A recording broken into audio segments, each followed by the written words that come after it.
This is the Silver Linings Handbook podcast. I'm Jason Blair. And this is Allison Dickson of the Vintage Villains podcast.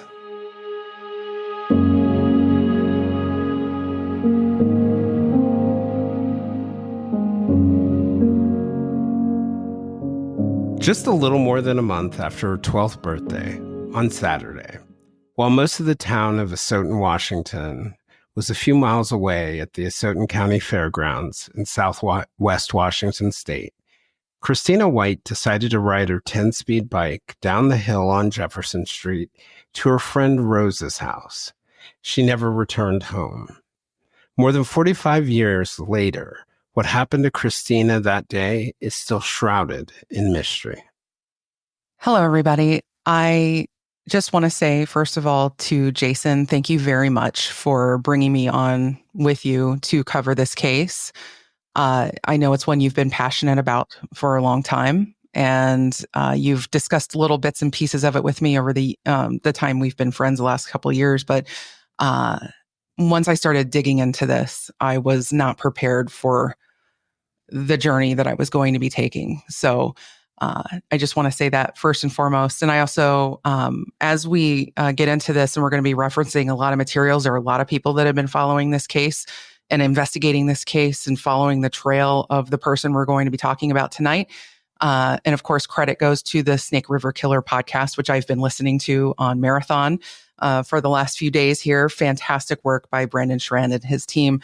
And also the documentaries Confluence and Cold Valley, which featured Detective Jackie Nichols and investigator Gloria Crow-Boberts, among others, who have been doing the work of this case. Yeah, and it's been neat. So, you mentioned, I've been mentioning it to you for a couple of years. It's a hard case to sum up for people. And so I give them like a general overview of it, and they're like, wow, that sounds unbelievable. Then I tell them a little bit more. Then I tell them a little bit more, and they're like, this is totally unbelievable. Mm-hmm. So it's just been a fascinating journey. I think I got pulled into the case through the documentaries Confluence and Cold Valley.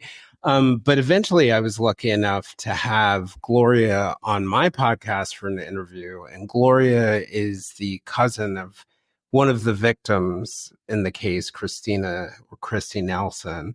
And then I also had the chance to have Brandon on, where we had a really great episode that went beyond the case and sort of his motivations for writing, his motivations for covering the case. And one of the things that he really focused on was his two daughters and imagining that something like that could happen or would happen to his two daughters. And, this case is where we have a prime suspect who is still out there living his best life, right? Right.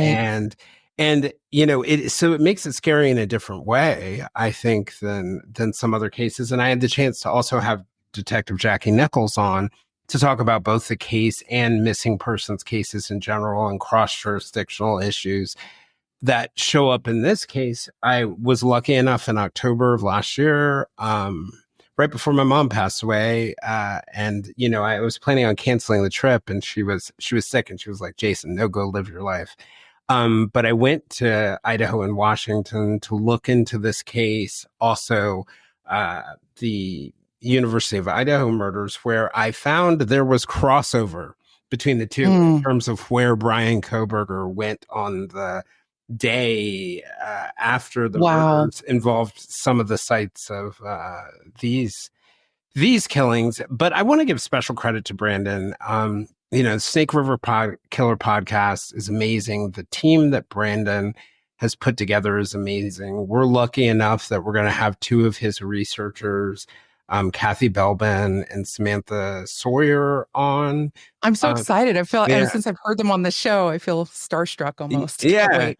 Yeah, they're really amazing. Like it's amazing to watch them work and the things that the puzzles they're able to solve. And then Julia Cowley is joining us for the third episode, which is going to be great, to really look at a profile of the unknown subject that is likely to be responsible for these crimes. And then we're going to be able to match it up and see where it matches and it doesn't with the prime suspect. So when I went up there, one of the things that became very clear to me is even though, you know, these go back decades and decades, it's still very much an active investigation. And the hotel I was staying in Lewiston was right across from the FBI resident agency field office. Um, and a lot of FBI investigations that are run out of Salt Lake City, and they have these resident offices. People were being interviewed there as I was there about the case. So it's very much active. Yeah. And I also want to say too, with the Snake River Killer podcast, Brandon, and I felt a kind of a kinship with him because he is a writer into the literary arts and linguistics and all that, and attacks this story from the point of view of a storyteller in a lot of ways. And I can relate to that myself with the way that I also try to look at true crime in terms of that zoom out to look at all the details and, and stuff like that. So, and the clues that he finds along the way and the things that he pays attention to, I can see that he looks at it from the point of view of a writer as we consider all the little elements that go into something. So that really pulled me in, and his storytelling is great. The way he weaves in the historical context of what we're talking about, because as Jason said, this is still very much an active case, but this goes back. We're going back to 1979 at the start of this. And so we're going to be covering 45 years. And I only know how to do that math because I was born that year. So this case has been active since I've been alive. Actually, we're going back to like the 1960s. You're absolutely right. We're not going to start. We are going to roll back a little bit further. You're absolutely right. Yeah. So, the backstory for me is I came across a case in 2019, about 1 year after the documentary Cold Valley sort of explored the string of murders and disappearances that occurred in what's called the Lewis-Clark Valley area. And it's an area of Washington State and Idaho that's not far from, obviously, the borders of those states, but also the Nez Perce reservation. It's not even that far from Oregon either. Montana's a little bit of a hike, but it's not that far there. And sort of the centerpiece of the valley is Clarkston, Washington to the west and Lewiston, Idaho to the east. They're really sister cities that emerge at the confluence of the Snake River and the Clearwater River. And so the Snake River heads north to south, and then it turns west at Clarkston and Lewiston's northern edge. And the Clearwater heads east from Lewiston's edge. So if you follow the Snake River south for a little under 6 miles, you pass, it was an amazing drive. You pass these beautiful green mountains and hills, unbelievably blue waters. The Snake River is so wide, it's amazing. And you reach this town of Asotin, Washington, where Christina White lived with her mother, her stepfather, and her sister. And, if you, going back to sort of my visit in 2023, 2023, it is, the thing that sticks out to me about it is the vastness of it. Like when I look at it on a Google map, looks very, very compressed. But, you realize you're getting this two-dimensional image. And there are spots where on Google Maps, it looks like it's, 50 feet away. But you don't realize that you're like climbing a mountain in between or a giant hill. So like something that appears on the map to be 50 feet away is so, so far. And, one of the things that Jackie was telling me is this is part of the reason the Pacific Northwest is like, for the roaming serial killers, it's like heaven because, there are ravines that in our lifetimes will never be explored. There are spots that are just very, very difficult to get to. One of the wild things when I was there looking at one of the bridges that we'll talk about later is I ran into the grocery store that Brian Kohberger supposedly went to after the day after the University of Idaho murders. And I'm standing at this like coffee shop, and, he was caught on tape in the grocery store. There's this shack of a coffee shop out there, and I'm standing in it, and I'm like, why on earth would he go here? And then I turn, and I'm like, oh, there's the Snake River. Like, it was like from the middle of the parking lot, maybe like 70, 75, 100 feet away. And I was like, well, I think I know where the knife is. And I think we're never going to find it. Yeah, I think anything that goes in there Oh, it's is so deep. It's huge. it and it's about, yeah, we'll cover it a little more later, but it's about 300 feet wide in some places. So massive. And, I lived, as a lot of people know, I lived in Olympia, Washington for about a decade, through the 2000s, and got a lot of experience of that part of the country. And yes, you nailed it perfectly, Jason, the vastness. People who haven't been out in the American West very much, it's hard to appreciate it until you're out in it. Being myself from the Midwest and having more experience with the eastern coast of the United States, it's a whole other experience. And you're absolutely right; it's beautiful. I've driven. I don't know if I drove through this particular part when I drove from Washington to Ohio when we moved out here. But we did drive through Idaho, more through Coeur d'Alene, the Panhandle area. Yep. Okay, yeah. So, Up north. and so, yeah, it's really hard to imagine it until you're there and you get the sense of anything can sort of get lost out here. But also the culture of the Pacific Northwest in general tends to foster a sense of isolation that's in some senses, like you don't often have the same people up in your face all the time. People have distance between each other in terms of space and in terms of just general interaction. So it gives people opportunities to have a lot of privacy to do things that they want to do, let's just say, Yeah. hide the things they want to hide. That was one of the interesting things for me that I felt when I was in Lewiston and Clarkson. I got this sense that, and I'd always had this sense that like Pacific Northwest, DB Cooper style, is a great place to go if you want to disappear. Yes. But what I realized, or if you wanted to hide, but like what I realized is it's an excellent place to go if you want to be around people, but you also want to disappear. And therefore, if you're a serial killer, if you want something to disappear. And people aren't going to peer too closely at you, I mean, you're going to be able to just kind of be among people and they're not going to like overly look. It won't see you. Like, yeah. It's so like true. you could drive 5 miles and be like nowhere. Yeah. So one of the things I want to say about these episodes is we're not going to turn this into a murder mystery.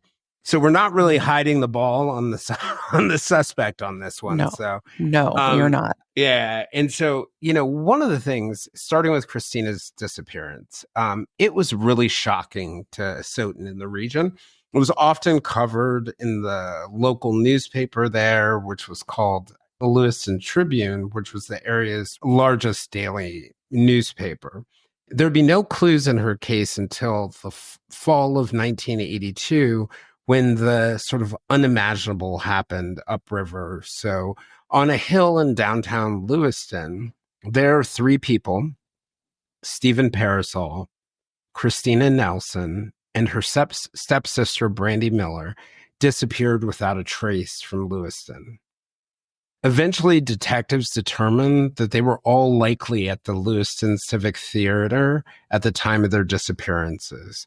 So ultimately, Christina Nelson, or Christy, who's 21, Brandy Miller, her stepsister, was 18, and Stephen, who was 35, were all connected to the theater.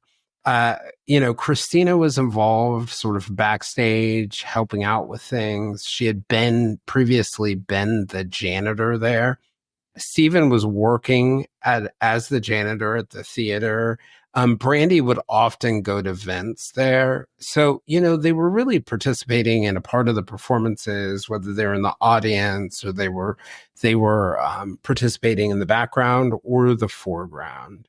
So what we'll find is that the first real clue in Christina White's case actually comes from these disappearances that happen upstream in Lewiston. Yeah. And that's where it becomes difficult in some ways to quickly sum up this case, because we start with this disappearance of Christina White in 1979.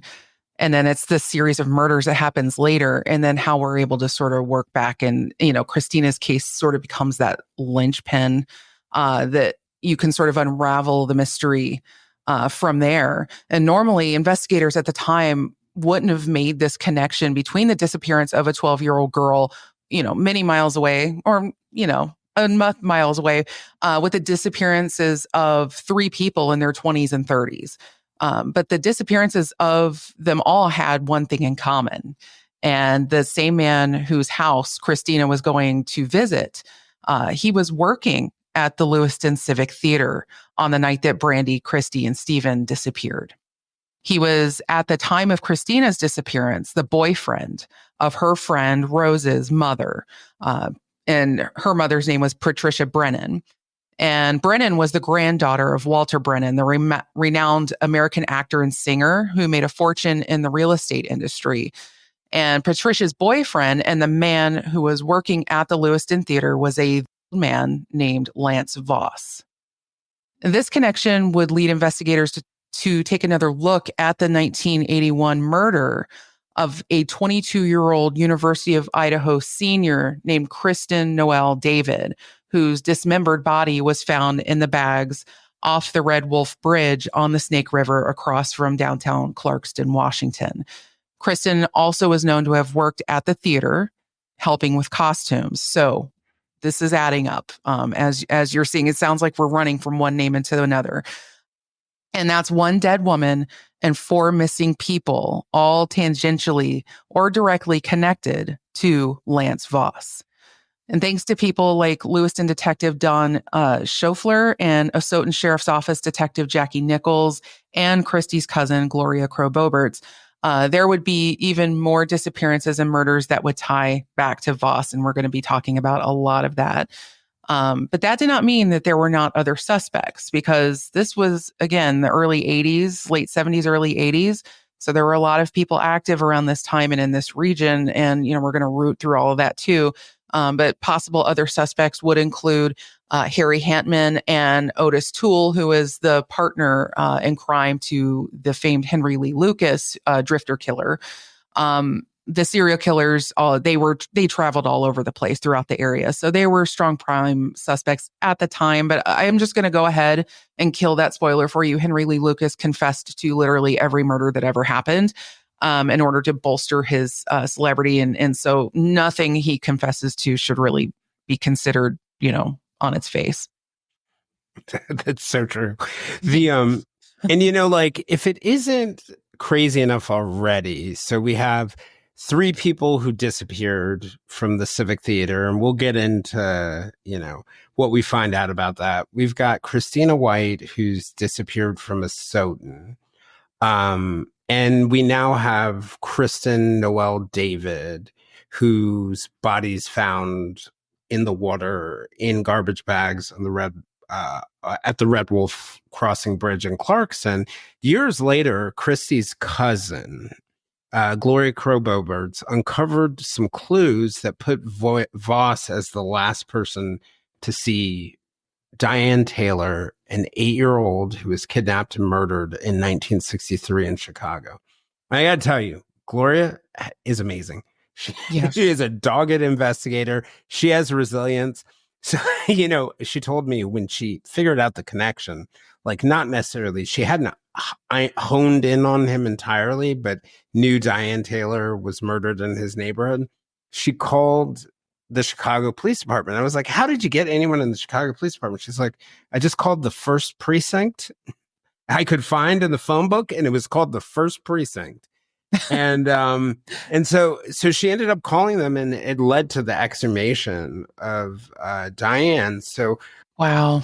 Lance Voss was 15 at the time. He was working as a camp counselor at the YMCA, where Diane was a day student, and witnesses, two boys, would come forward to say that Lance was the last person to see her. I remember having a conversation last year. I was on the Prosecutor's Podcast listeners episode right after I got back from Lewiston, and I was telling Brett, he was like, "What are you doing in Idaho?" In the episode, I was looking into a case, and it was this case. And so I ran by him like, here are all the bodies connected to this point. And he was like, there becomes a point where enough disappeared or dead bodies end up near you. Mere presence doesn't work as an excuse anymore. And I Yeah, think like, when you're the last person so far in the story to see 5 missing or murdered people, it really does start to move from that legal concept of mere presence into the neighborhood of some pretty strong circumstantial evidence. very So, much. so I'm going to go ahead and walk you guys through the timeline. It's the day of the Asotin County Fair, which is a big deal in that community. Then, after spending the morning with her mom and sister at a parade downtown, Christina White left her house sometime after 1 p.m. on April 28th, 1979. She was going to go see her classmate and friend, Rose Clarenew, who lived about a 2-minute bicycle ride away. From there, I did the walk. You go down the hill, you take a quick left. It would not be a long trip on a bike. So Rose shared a home at 503 2nd Street with her mother, Patricia Brennan, her 10-year-old brother, Clint, and Patricia's boyfriend, Lance Voss. So Christina was a frequent presence at the house. Lance also stayed at the house, but he also owned a vacant home at 819 3rd Street, which is up the hill, essentially up the hill 1 block, but very close to Christina's house. So you would have had to pass Lance's second house to get to either of those houses. I mean, there were other ways to go, but it would be the fastest way to go. So you've got Rose and her family, including Lance at the time, living at one house, then the empty house on 3rd Street. And Christina's plan for that day was to, after, they had gone to the parade with her mom and her sister, she was going to go to Rose's house to help Rose get her horse ready for the fair. The horse was normally stabled at a location about 6 miles away, and we'll get back to that in a second. And the question that a lot of people had was, would an adult have been involved at this point in sort of transporting the kids there to prepare the horse? It's hard to say. This is kind of, a lot of people have conflicting memories about this particular moment for a lot of different reasons, and we'll cover that as well. There was the parade earlier that day, which the horse would have participated in. So by the time Christina arrived a little after 1 p.m., it seems likely that the horse was probably already back at Rose's house, if anything, and ready to be taken to the fairgrounds for the other events that were going to be happening that day. Either way, the question of whether there were adults at the home is, again, one of the many elements of this case still shrouded in mystery, and as is what transpired over the couple of hours that followed her arrival. What most people believe happened was that around 2:30 p.m., Christina called her mother, Betty Eminger. Betty and her husband, Mick, lived with Christina in the house on the hill on Jefferson Street. And Betty had seen her at the Brennan Voss home about an hour and a half earlier. But at 2:30 p.m., Christina called her mom to say that she wasn't feeling well and she wanted her to come pick her up. Betty, who did not own a car, told Christina to rest, to lie down, and to put a moist towel on her neck. And then when she felt better, to return home. And I also want to say, too, in the documentary, I think it was Confluence, Betty was interviewed for that. And you can find that documentary, by the way, on Amazon Prime. She stated that Christina was often very sensitive to the heat, and it was pretty warm that day, but she'd been out walking around, going to the fair, and even if it's a little warm, you're just going to feel it more, especially when you're around her age at 12 years old, I think. So this was something that didn't really surprise her, is what I'm getting at. Yeah, no, that makes complete sense to me. And it sounds like, you know, this is your average day, and it's hard for me to describe how idyllic and beautiful this town is. Like from Mm-hmm. up the hill at Christina's house, you can see down the hill into this beautiful town, all the way into the Snake River, which is just unbelievably beautiful. Mm-hmm. This is Christina for for those of you who are interested in who are on YouTube and seeing this part live, this was Christina White right around that time. And this is a view from downtown Asotin out into the Snake River. And you can see how vast and wide it is. And it looks like that's a small hill on the other side. It is no small hill. There are Yeah. many hills like that, and they're enormous.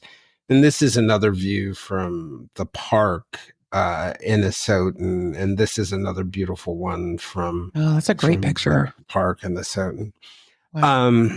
Yeah, it is just an idyllic, gorgeous town in a gorgeous place. And if you want to sort of like place it in the region, you can see from this map, if you go to the top on the left, you can see there's Clarkston, Washington, is that sort of like gray area. And then Lewiston, Idaho is right beside it. And if you follow the Snake River south toward the bottom of the map, there's Asotin. So Asotin's a small town, but in the region, there are not a lot of other large places. It's sort of like a cluster surrounded by it's a lot like Oregon. I wanted to say too, when we were talking about the geography, my husband's from Oregon and he has family there. It's very much the same way. You just have vastness with very few even freeways cutting through, and just like clusters of towns just here and there with just nothing in between them. So that's just what it strikes me as what this area is that you have this nice populated area, but there's not a whole lot outside of it for many miles. How do you feel when you switch to Geico and save on your car insurance? It's like going to work on one Thursday morning and thinking to yourself, just one more day until Friday. But then somebody in the elevator says, "Happy Friday!" Then you check your phone quickly and discover today is actually Friday. So yes, Happy Friday, random stranger in the elevator. Happy Friday indeed. Yep, switching and saving with Geico feels just like that. Get more with Geico. So this is just one of the weirdest parts of the story to me. When I went to Asotin, it took about 7 minutes to walk from the house where Christina lived with Betty, her mom. Google Maps clocks it at an 11-minute walk. Some of the other people I know who have been there clock it a little closer to the 11-minute walk. Going downhill, it wasn't that hard, but the hill's a bit of a hike. And in several news accounts, people report that Christina's mom, Betty, said she didn't go get Christina because of a lack of a car. She didn't have a car at the time. But barring something that I don't know that explains it, I had a real hard time understanding what the real reason Betty didn't go down the hill to get Christina was once she knew that Christina was sick. And it made me wonder whether that call ever happened, whether she ever really talked to Christina, but it was confirmed by Clint, one of the children, Rose's younger brother, who was in the house. So it was a bit of a mystery for me what happened there. And I think that's one of the problems in missing persons cases in general. No one's really thinking about every little detail until after the person is gone. And, one of the Snake River Killer researchers, Samantha Sawyer, who I think is really amazing, and you're going to hear from her in the next episode, she pointed out to me that the most likely reason Betty wasn't able to pick up Christina may have been because Betty had just put Christina's sister, Carlin, down for a nap.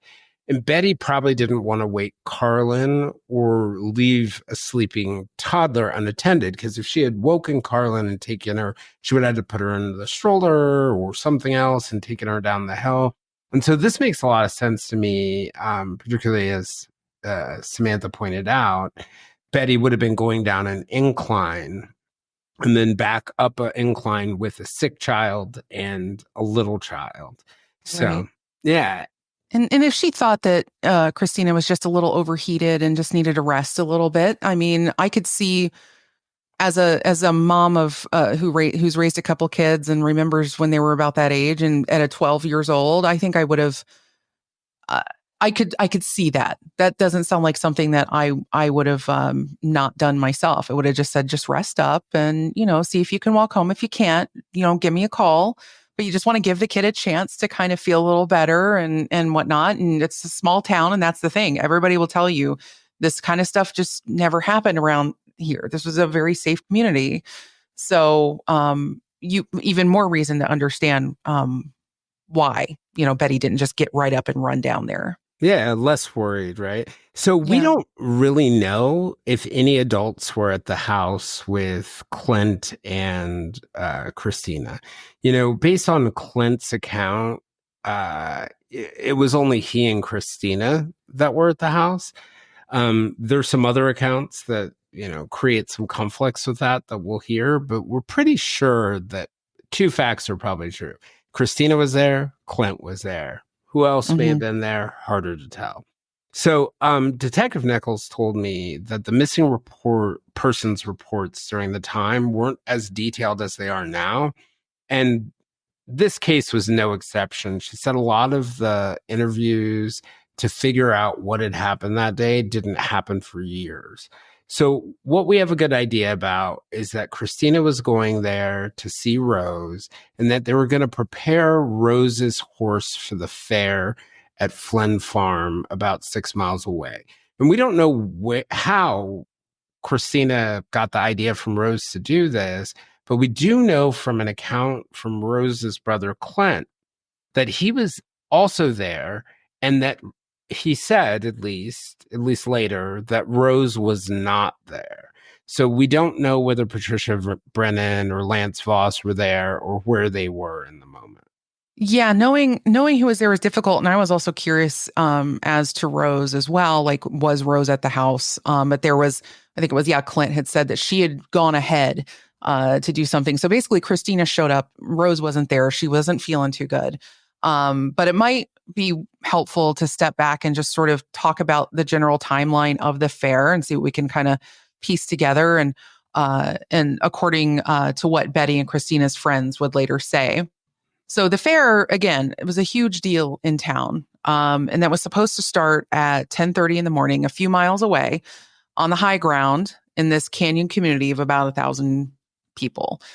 Drew a lot of people from the region, included fair booths, carnival rides, local showings of horses, livestock, 4-H stuff, great fair stuff.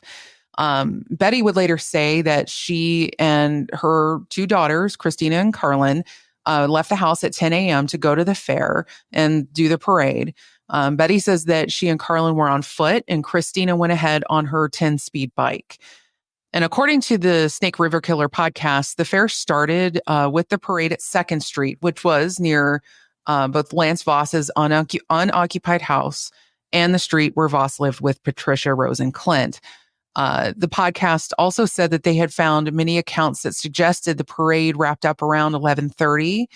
And they say Christina, Carlin, and Betty walked down to a park to have lunch. And then after that, Betty and Carlin walked back up to their house, passing 2nd Street, where they were going to meet a family friend who was going to give them a car ride somewhere. So that it's unclear where, but at this point, Christina splits off from mom and little sis. And I think it's important. Yeah. And it's, some of it is, I think, Betty did, in the documentaries and other pieces share her version of the stories. What I've kind of picked up, it sounds like she was going at some point to run errands, but also needed Carlin to take a nap. So. Yeah. And again, we're talking about a very capable 12-year-old girl on a bicycle, pretty independent. And especially, again, in 1979, by the time you're 12 years old, you're very independent. As a child of the 80s myself, I was babysitting by the time I was her age. So you have a lot of responsibilities. You're trusted with a lot of things as someone that age back in those days. And so, again, none of this is really unusual to anybody who grew up in this period, and especially in a small town. But Betty, and one thing, Allison, that's worth noting is where if they came up Jefferson Street to go back to the house, and Christina turned on to the street that Rose lived on, they Yeah. would have only been separated for about 2 blocks. So Christina Right. was not going on her own for very long. Right. Yeah. You're Um, just going down the street. I yeah, mean, down the street. Yeah, even by 2 blocks down, take a 2024 left. standards, that's to me, even by today's standards, to me, totally acceptable. This dynamic, I can just feel the security that this mom feels in this moment. And she, Betty, she did say in the documentary Confluence that when the family friend and Carlin drove down Jefferson Street, she took a left on Second and passed Rose's house, and they saw Christina on the porch, and they all waved at each other. And that was the last time Betty saw her daughter. Mhm. And many people considered Christina and Rose to be best friends. They loved hanging out. They, would walk across the river, do arts and crafts together, horseback riding. People in town did report that Patricia, Rose's mom, had been single, but she had recently started dating Lance Voss, who had recently moved to town. So at about 2 p.m., Betty says she was back at her house on Jefferson Street. Betty said that Carlin had an afternoon nap, and soon after, Christina called to say she was sick. And that's when Betty gave her the advice to put the wet towel around her neck, thinking that Christina was simply suffering from heat exhaustion. Again, she was kind of prone to that. Betty says in Confluence that she told Christina that if she was not feeling better, she should walk to the end of the block on 2nd Street, which would have been right in front of Lance Voss's unoccupied house. Betty said that she could see Christina and would walk down the hill to get her and help her back up the hill. There are unconfirmed reports, however, according to a February 22nd, 1980 article in the Lewiston Tribune, that some people thought they saw Christina as late as 10 p.m. on April 28th, that day at the carnival. So again, some conflicting reports, and there are even more conflicting information here, as Jason will tell you. Yeah, and I mean, we've got a detailed description. Several people, Clint, Betty, others who saw Christina that day, they knew she was wearing a tan and pink striped shirt, blue jeans, red tennis shoes, and a 10-speed white. And this was a bike. cool bike, by the way. This bike stuck out. Like this was, again, 1979. If you had a cool bike, you were in, right? And this was a cool bike. It was more like a boy's bike. It was big for her, but she could ride the heck out of it. So she stood out with that bike. So, for me, in thinking about this, like when I first got to Asotin, because I had heard about a lot of these things, and I got there and I visited, and some things just felt like they didn't make any sense to me.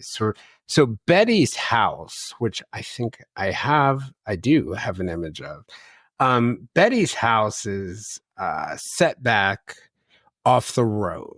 And I could not fathom, for me, how you could see down the street, because it's got a really big front yard, how she would have seen Christina. And, she would have had to walk, in my mind, to the end of beyond her driveway to see the corner where Voss's house was. That corner that he's on, she would have seen down there to where Christina was. And so, one really interesting thing that Betty recalls Christina said on the call was that nobody was home. Mm-hmm. And I don't know if it meant no adults were home or nobody was home but Clint. And maybe that was a part of, so some of this may have been going into Betty's thinking about, like Sam pointed out, I'll let Carlin sleep a little bit, then I'll head down there, and that she's essentially just asking Christina to meet her halfway. Yeah. And that she had planned to go down there for that. So. And I could see Christina saying nobody was home if, say, the person she was intending to see when she got there was not there. And so in a kid's mind, you're going to make that shorthand, which then tells me, yeah, Rose wasn't there. And it makes me question any account later on that she was. But Clint would later, and that Clint, again, being Rose's brother who was there at the house, would later tell the host of the Snake River Killer podcast, Brandon Schrand, that he remembers getting Christina a damp washcloth and her sitting out on the house's porch. There are then conflicting reports about who else was home again. Betty assumed that Christina felt better when she did not return home or call back. But Betty decided to go to the fair to find Christina there. And it was about a 22-minute walk, or about a 9-minute drive, or roughly 1.2 miles away. And depending on which way she went. And it would have taken her right past where Christina was lying down on the porch if she were in fact there. But Betty did not find Christina at the fair. Classmates there told Betty they last saw her on the way home on her bike. The bike was a new 10-speed, possibly a Schrand brand, with a basket on the front and a distinctive 3-inch wing nuts on the front wheels. So again, this was like a monster bike, especially for a 12-year-old kid. It was reported by some that the bike had a license plate on it that said Asotin 128. Although others did not recall the plate, there are some that did. Clint later said that the license plate had been a gift from her mother's boyfriend, Lance Voss. That night, Betty called authorities for help finding her missing daughter. The people of the town, many of whom were at the fairgrounds during the day, and the sheriff's house, they began searching for Christina. We have Betty, Lance, and others who were part of this massive search across Asotin, its hills along the Snake River, which again, this river runs more than 300 feet wide in places near Asotin. Christina's father, her biological father, Gary White, who lived 245 miles south in Payette, Idaho, he would also join the search. Oh, and by the way, Gary and Betty divorced back in 1968. So they've been divorced pretty much her entire, Christina's entire life. Also, Betty was a housewife as well as a part-time student, full-time employee at their Regional Recycling Incorporated Center in Lewiston. Gary, at that time, was a car salesman who owned a business operating out of Oregon at the time. So just a little background on Christina's parents, because I know a lot of people are going to have questions about them. The Lewiston Tribune would later report that searches by plane and ground were made of the area for several days. And they even called in a psychic for the case. And a girl reportedly matching Christina's description was spotted on Bridge Street in nearby Clarkston, Washington. But the sheriff's office in Clarkston investigated and determined it was someone else. So it was as if Christina White had vanished. 12 years old, she was gone. And again, in the roughly 45 years since, she has never been seen. Yep. And so Betty says in the Confluence documentary that she called friends, acquaintances, and neighbors when Christina didn't return home. She said that she and her husband, Mick Iminger was his name, walked the streets looking for Christina or her bike.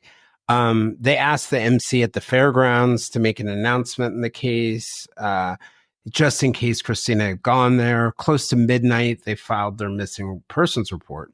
And Clint told the Snake River Killer podcast that only he was at the house when Christina arrived. He said that Rose had left for trail classes she had for horseback riding that day. So it creates a bit of a mystery why Christina would have gone there, and she would have gone there at that time. Clint told Christina, at least according to Clint, that he thought Rose would be back in about an hour. I listened to the audio of the call or of the interview. He said an hour, or that he wasn't sure when. But after some point, Clint said to Christina, or Christina asked Clint, at least according to Clint, if she could use the phone to call her mom. And so waiting for Rose, in my mind, could sort of explain why Christina was in the front yard when her mom drove by. Clint said that when Christina asked to use the phone, he offered to let her come in the house to get cool. And he describes giving her a washcloth that he dampened with water. I think he said it was a pink washcloth. But his version of events is different than Betty's, because Clint says Christina's mom told her to wait on the front porch of the house and that she would be there in 5 minutes. But Gloria said that she spoke to Clint in 2009, and he said that he wasn't home alone.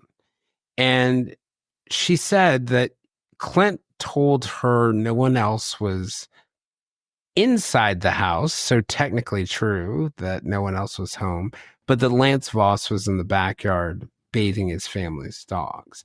And another interesting thing, too, is that the police department says that Lance told them that he was the one who gave Christina a washcloth.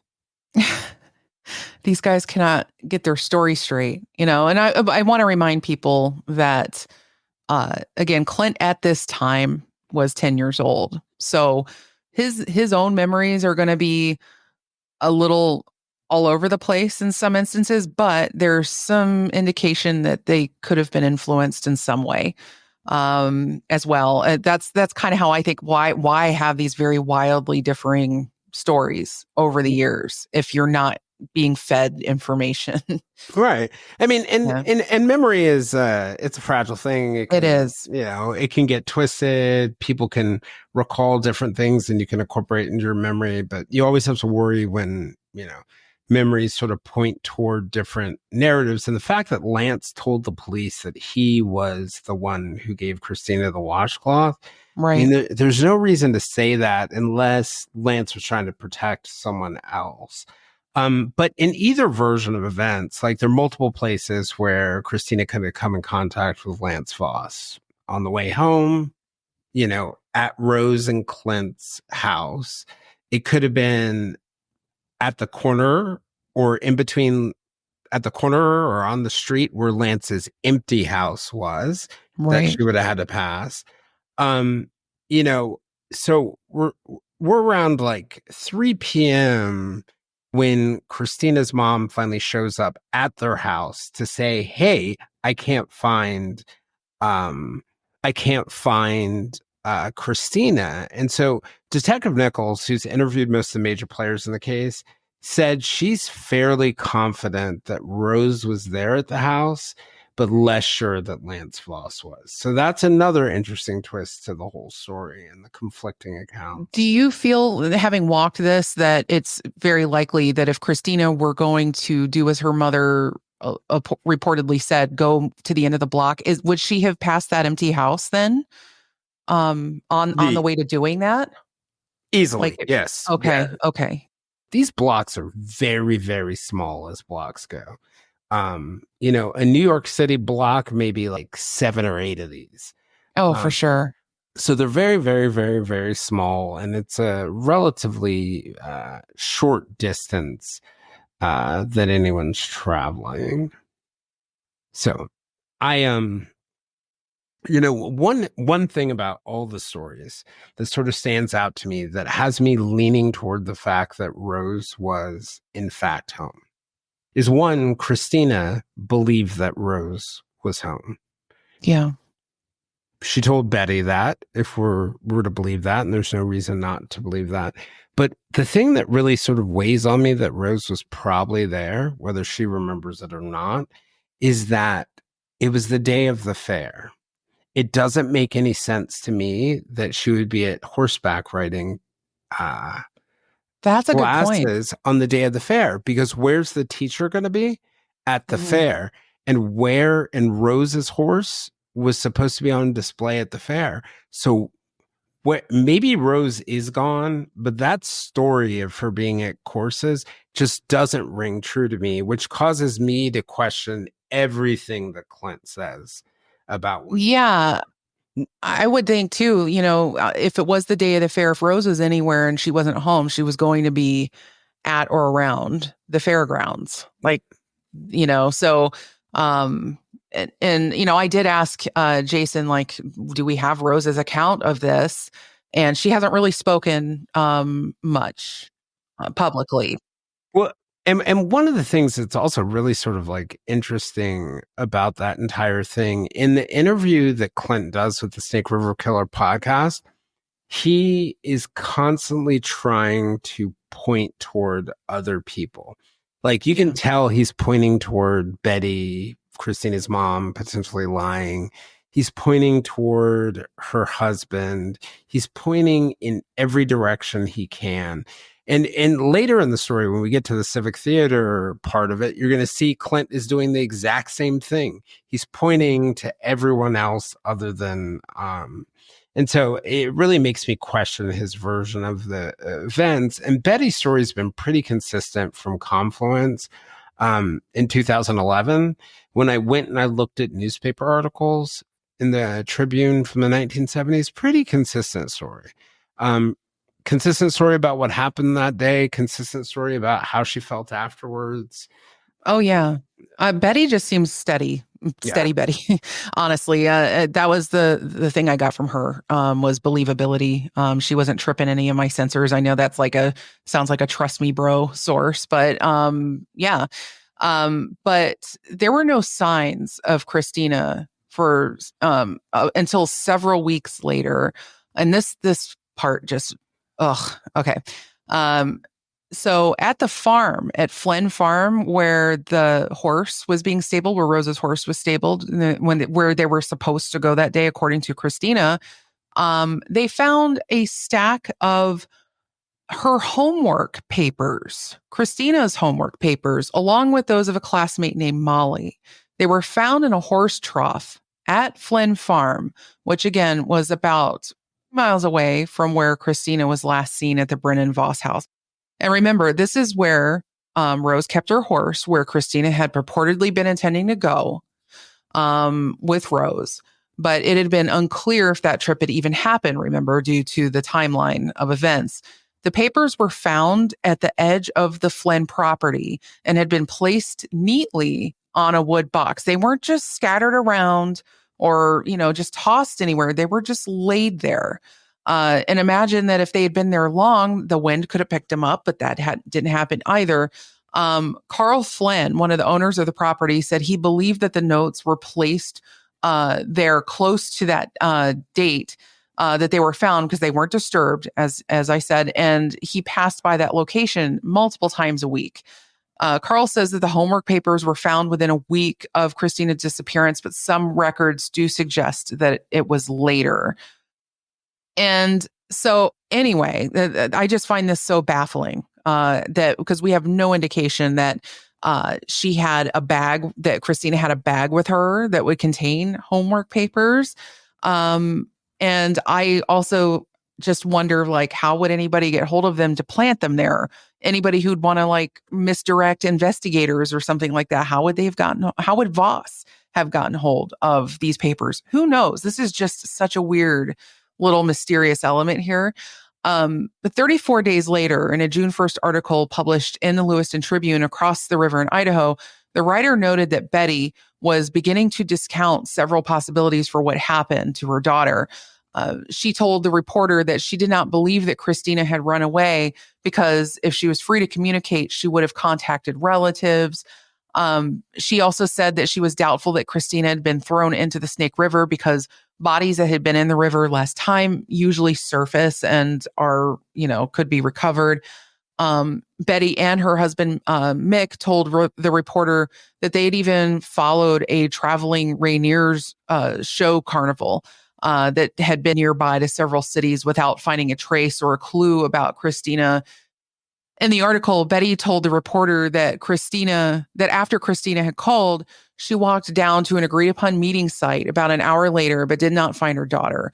Although later accounts would question that timing, Betty told the reporter that she did not believe Christina, who went to a Lutheran church regularly, had been kidnapped by a religious cult, a rumor that had been spreading. And of course, in this part of the country, there are some cults around. Let's be clear, but this doesn't seem very likely. Mm-hmm.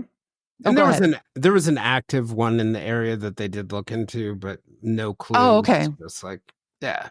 Yeah, that's a good place for cults to hang out. They can have their little compound and, cults, be happy. White supremacists. Oh, yeah. Betty noted that Christina had 2 summer camping trips planned and had planned to spend a month with her father. And she was also signed up to try out for baseball. So she was excited about a lot of things. She wouldn't have run away. She had a lot to look forward to. The article also mentions that Christina's father even flew a helicopter at a low level to try to spot an abandoned bicycle. He also offered a $1,000 reward, which is about $4,300 in today's money. But they just don't, Betty said, we just don't know what to do next except to keep praying. I just can't imagine what they were going through. All the suggestions in the articles pointed to any and everyone else other than what FBI statistics tell us is true. That when a child disappears for a long period of time and does not end up in an accident, the kidnapper is likely to be someone close to everyone. So someone that the child knows, perhaps. And the homework papers are really fascinating to me because she could have left them somewhere. But they point to a couple things, right? Did she go home? While her mom was out looking for her, did she somehow end up back at her house? Had they been left at a previous time somewhere, right, else?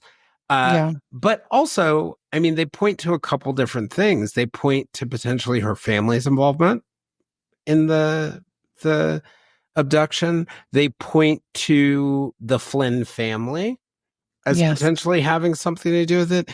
But I think the important thing to put a fine point on about where her homework was found is that it's where Rose kept her horse.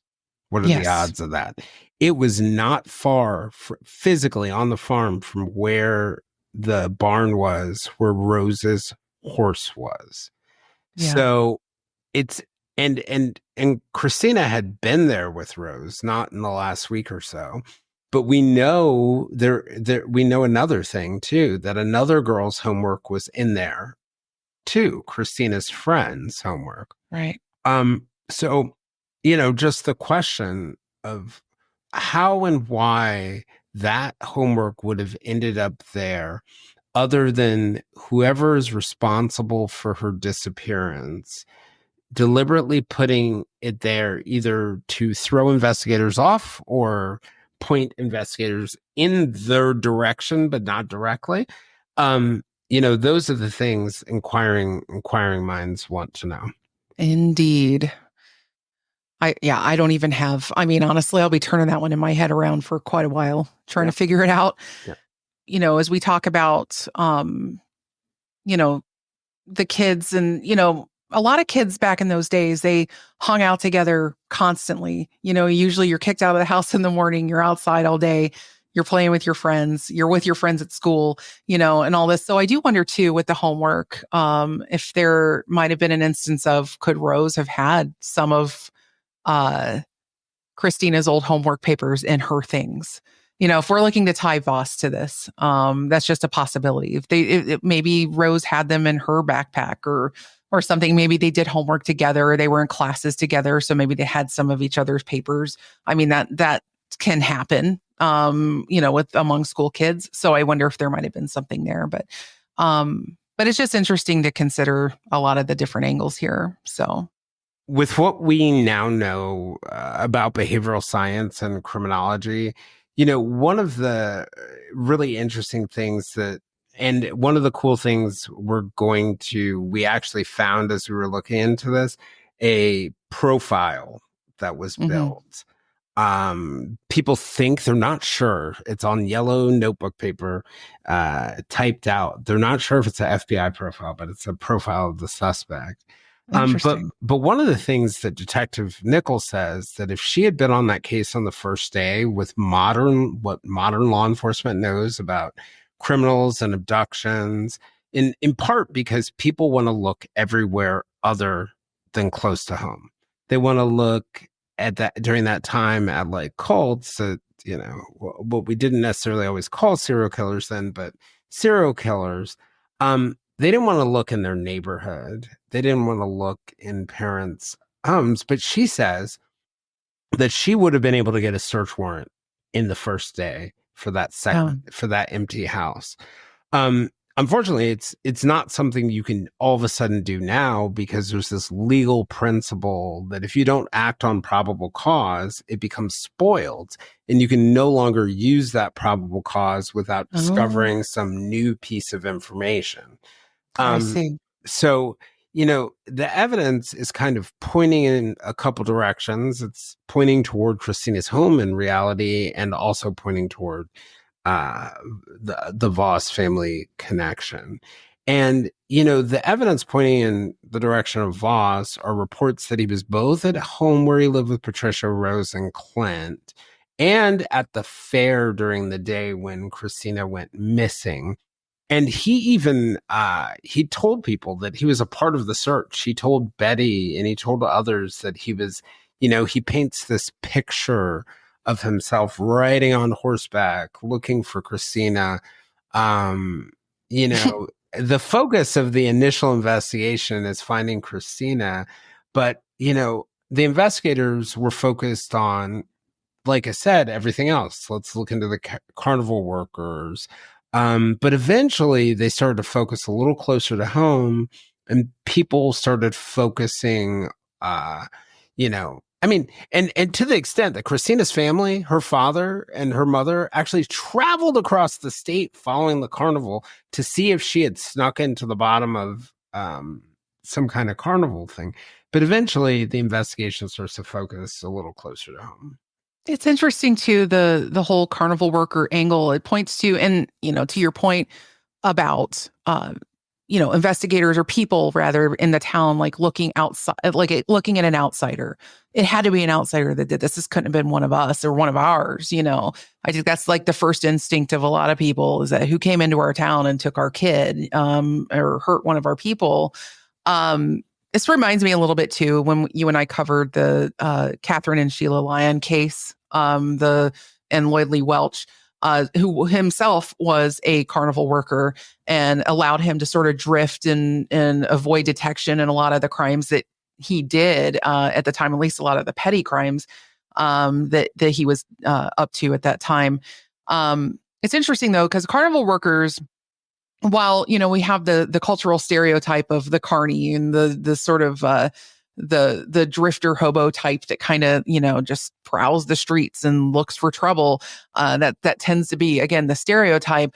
They're often not as likely a suspect in these things as you might think, mostly because they're working long hours in very unfamiliar areas, and so certain crimes aren't going to be as likely. There may be crimes, just not maybe a crime like this. While drifters are absolutely a thing, their crimes tend to look a little different from this. They're not going to know whether they're in a heavily trafficked area for either kidnapping or dumping bodies. So I personally feel that if it had been a person unfamiliar with the area, we might have been more likely to find Christina at the end of all of this. You know what I mean? That's a good point. It would take somebody familiar, I think, with the area to make her disappear. And even the ebbs and flow of the fair itself, right? Yeah, for sure. So law enforcement eventually rules out carnival workers, but not without law enforcement themselves also following them state to state, searching for clues. Yeah, they went down that rabbit hole. They did, because there's always a good reason to look at unfamiliar elements in the area and see if there's anything to do with that. But in February of 1980, Christina's family asked the Stoughton County Sheriff's Office to use the services of a nationally known psychic. Stoughton Mayor Ari Olson backed the idea of bringing in Dorothy Allison, not to be confused with this Allison, a psychic based out of Nutley, New Jersey. She had been in the news that year for, according to an Associated Press article published in the Journal and Courier of Lafayette, Indiana, she had led police in New York, New Jersey to find the body of a 16-year-old teenage boy through a vision that she had. 2 years earlier, she supposedly helped the New York Police Department find the body of a 14-year-old teenage girl on Staten Island using a similar method. In that case, the girl's body was found in a 55-gallon oil drum at the bottom of a 12-foot shaft that fit the psychic's description. So Dorothy said she would refuse to take money from families looking for their missing children, but she also refused to work on cases without approval from law enforcement agencies. She sounds like a real business-minded kind of psychic. As far as, whatever you think about psychics goes, she certainly took the job very seriously. The Stoughton County commissioners publicly pressured Sheriff Herbert Reeves to use this psychic. But Sheriff Reeves refused, even though, as Mick Imager, Christina's stepfather, said, the family offered to pay for her travel to Stoughton County. What Mick may or may not have known at the time, though, is that he himself was a prime suspect in this. As investigators began to look a little closer to home, because obviously you're going to look at, family as well. Eventually, Sheriff Reeves did cave and brought Dorothy Allison in to Soton in March of 1980 and July of 1980 to look into Christina's disappearance and also that of a woman missing in Lewiston in 1976. She would report that she got the feel of the area where Christina disappeared, but she apparently picked up no other vibes. She said she kept seeing doubles of things. The name Williams kept popping up, and she saw people that could have been dressed as searchers. The name Williams led to another search of the Snake River Beach and campground named after Edward Williams, a Nez Perce County, Idaho legislator. On the anniversary of Christina's disappearance, Betty and Mick both declined to attend the fair and instead visited relatives in Nez Perce County, while Gary, Christina's biological father, he did not go as well and instead went mining in the mountains near Pence, Idaho. Mick told a reporter from the Lewiston Tribune a few days before the fair, "I hope all parents remember to keep their eyes on their children." And the next year, on July 21st, 1981, in Soton, Lance Voss married Patricia Brennan, becoming Clint and Rose's stepfather. In October of that year, Voss lost an election to the Soton County Council, and the entire family then moved that month from Soton to Clarkston, Washington. And during this time period, Voss begins posting curious classified advertisements in the local newspaper, including an apparent reference to Christina White's birthday. And here's where things really start to get wild. Yeah. So Yeah. Christina's name didn't make the news much again until a bombshell news conference that happened in May of 1984. In that news conference, Lewiston Police Chief Rodney Fredrickson said law enforcement had developed a, quote, strong suspect in the disappearance of 2 women in Lewiston. But in that article, he made allusions to Christina and others. So on June 26, 1981, 2 years after Christina disappears, Kristen Noel David, a 22-year-old senior at the University of Idaho, left for a 32-mile bicycle ride south to Clarkston, Washington, from Moscow, Washington, where she had been attending school. I want to let you know about a true crime podcasting meetup that we're going to be holding at the Hotel Ivy in downtown Minneapolis on Saturday, December 7th from 10 a.m. to 5 p.m. We'll be doing a live show with some great true crime podcasts, have guests from the forensic science firm Othram and the Gabby Petito Foundation, advocates, and some fun events. We're also going to do a live investigation into an actual case. If you're interested, you can go to our Facebook page to find the event sign up or to www.silverliningshandbook.com to sign up there. There's no cost, and we hope to see you. Thanks for joining Allison and I for this first episode on the disappearance of Christina White and the Lewis Clark Valley serial killer. You're not going to have to wait long for the second episode. It's going to come out tomorrow, and we're going to pick up where we left off. In the meantime, if you'd like to join us for more discussions with me and other listeners, we can be found on most social media platforms, including a listener-run Facebook group called the Silver Linings Fireside Chat. For only $2 a month for deeper conversations with our guests and live conversations like this one with other listeners, you can join us on our Patreon at www.patreon.com/The Silver Linings Handbook.